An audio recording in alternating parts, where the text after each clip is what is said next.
इस दौरान भारत ने बहुत ही कम समय में 2200 से अधिक प्रयोगशालाओं का नेटवर्क बनाकर हजारों वेंटिलेटर्स का निर्माण करके पीपीई किट से लेकर टेस्ट किट बनाने तक में आत्मनिर्भरता हासिल करके अपनी वैज्ञानिक क्षमता, अपनी तकनीकी दक्षता और अपने मजबूत स्टार्टअप इकोसिस्टम का भी परिचय दिया है। हमारे लिए यह और भी गर्व की बात है कि आज भारत दुनिया का सबसे बड़ा टीकाकरण अभियान चला रहा है। इस प्रोग्राम की दोनों वैक्सीन भारत में ही निर्मित हैं। संकट के इस समय में भारत ने मानवता के प्रति अपने दायित्व का निर्वहन करते हुए अनेक देशों को कोरोना वैक्सीन की लाखों खुराक उपलब्ध कराई है। भारत के इस कार्य की विश्व भर में हो रही प्रशंसा हमारी हजारों वर्ष पुरानी संस्कृति सर्वे संतु निरामया की भावना के साथ जग कल्याण की हमारी प्रार्थना हमारे प्रयासों को और ऊर्जा दे रही है। माननीय सदस्यगण, मेरी सरकार द्वारा स्वास्थ्य के क्षेत्र में पिछले 6 वर्षों में जो कार्य किए गए हैं उनका बहुत बड़ा लाभ हमने इस कोरोना संकट के दौरान देखा है।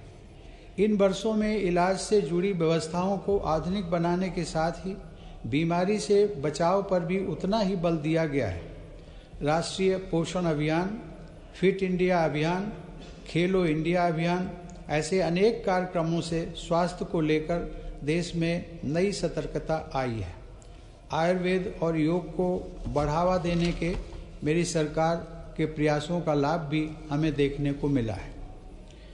मेरी सरकार के प्रयासों से आज देश की स्वास्थ्य सेवाएं गरीबों को आसानी से उपलब्ध हो रही हैं तथा बीमारियों पर होने वाला उनका खर्च कम हो रहा है।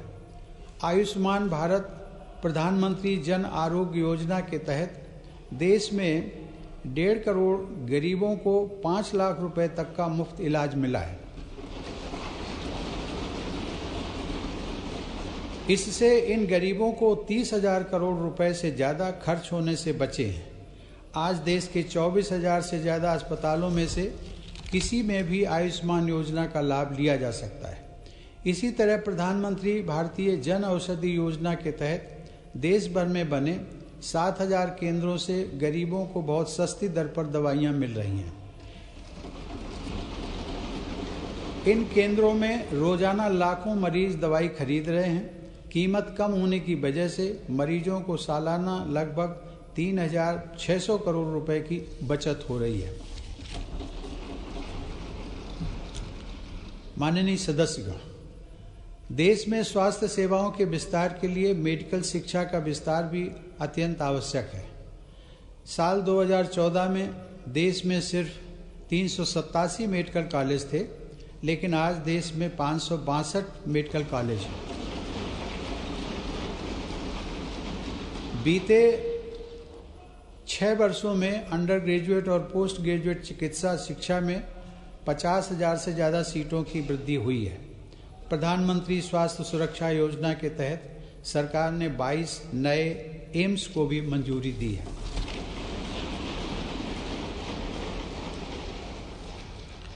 राष्ट्रीय चिकित्सा आयोग के साथ ही 4 स्वायत्त बोर्ड का गठन कर केंद्र सरकार ने चिकित्सा शिक्षा के क्षेत्र में ऐतिहासिक सुधारों की नींव रखी है।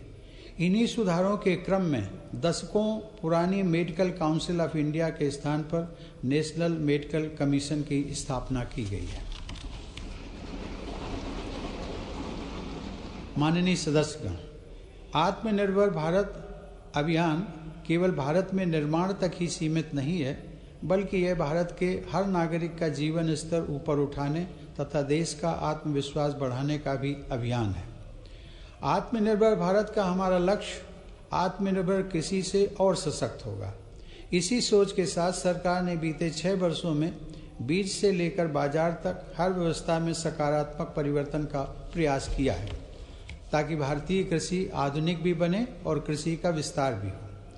इन्हीं प्रयासों के क्रम में मेरी सरकार ने स्वामीनाथन आयोग की सिफारिशों को लागू करते हुए लागत से 1.5 गुना MSP देने का फैसला भी किया है।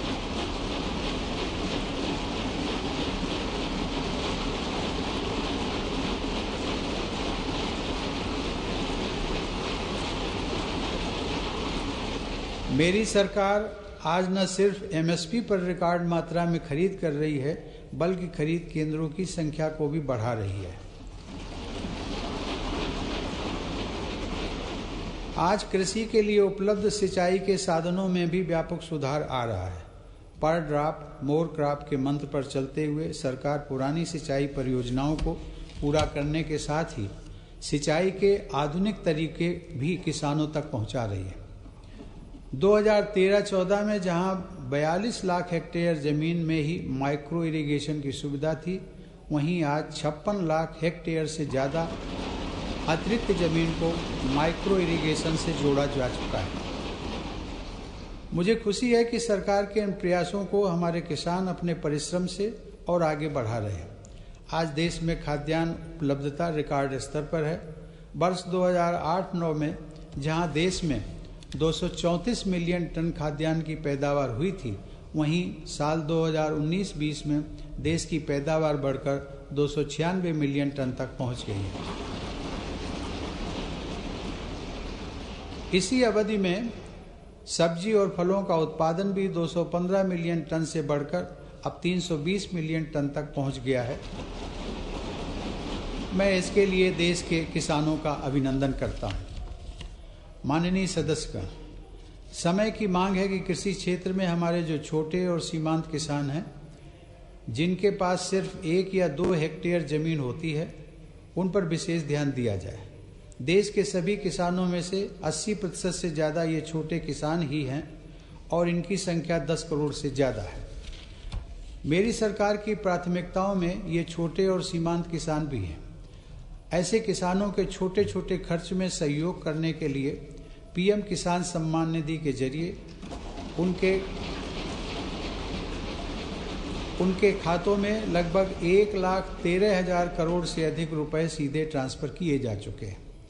प्रधानमंत्री फसल बीमा योजना का लाभ भी देश के छोटे किसानों को हुआ है। इस योजना के तहत पिछले 5 वर्षों में किसानों को 17,000 करोड़ रुपए प्रीमियम के एवज में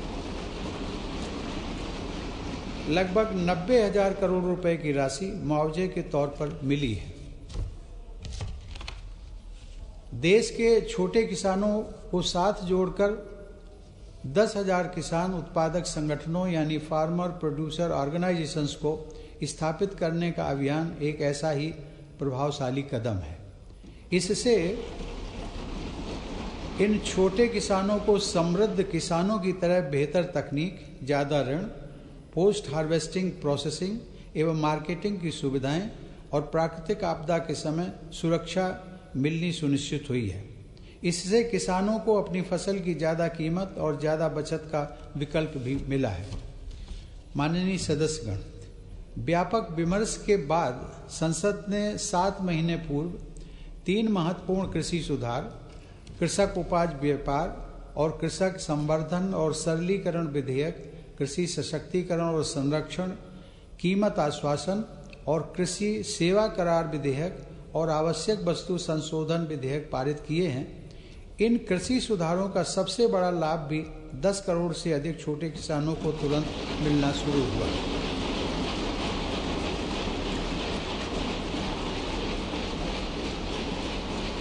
छोटे किसानों को होने वाले इन लाभों को समझते हुए ही अनेक राजनीतिक दलों ने समय समय पर इन सुधारों को अपना भरपूर समर्थन दिया था।